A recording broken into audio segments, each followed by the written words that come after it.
Hi everybody, it's Jen from Caketastic Cakes. I'm going to show you today a real quick little video on how to make some edible fake blood. And this is kind of perfect because it's coming on to Halloween season, so it's great for cakes, cupcakes, whatever you want to do. Alright, this is the recipe that I came up with. I've tried some different things and I found them to be too thin. I was making a cake. I wanted it to be thick and dark and kind of stay where I put it. I didn't want it to just run and drip down the sides. So this is what I came up with. I'll show you here. All right, I'm going to start with a half a teaspoon of some Hershey's cocoa powder. This is just to make it a little bit thicker. It also makes it a little bit darker and it gives it a little bit of a flavor. I'm going to add to my cocoa powder now 3 tablespoons of corn syrup. And I want to say this is light corn syrup. It doesn't seem to matter, but corn syrup is all you need. And 3 tablespoons will make a pretty decent amount of it as well. So you're going to have enough. And if you need more, just make more. It's that easy, right?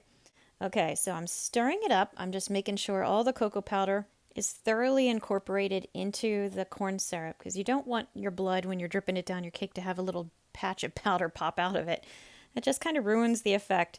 So as you can see, I stirred it up nicely, and now I'm going to start adding my food coloring. This is red food coloring, just straight up red. This is also a gel food coloring. It is not the liquid kind, the little drops you get in the grocery store.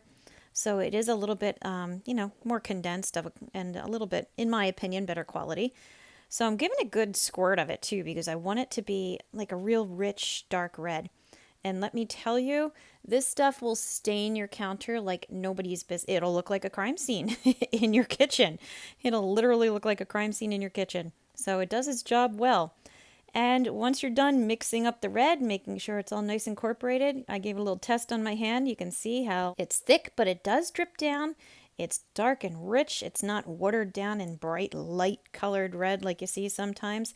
So it's ready to go. It's ready for your Halloween cake, your whatever cake you got going, or cupcakes, anything you got that you need fake edible blood. You could add a little bit of a flavor to it, like a little extract to it if you want to give it flavor, but honestly, it's so sweet. Who cares, right? And if you do find that it is too thick, add a little bit of water to it, just regular old tap water. I would start very, very small at like half a teaspoon. You can always add more. You can't take it away. So I'm a big believer in that.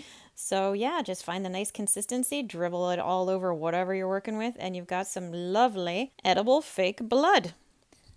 So thank you very much for watching my video. Please like and subscribe because it really does help me out. I've got a ton of other videos out there, so please give those a look.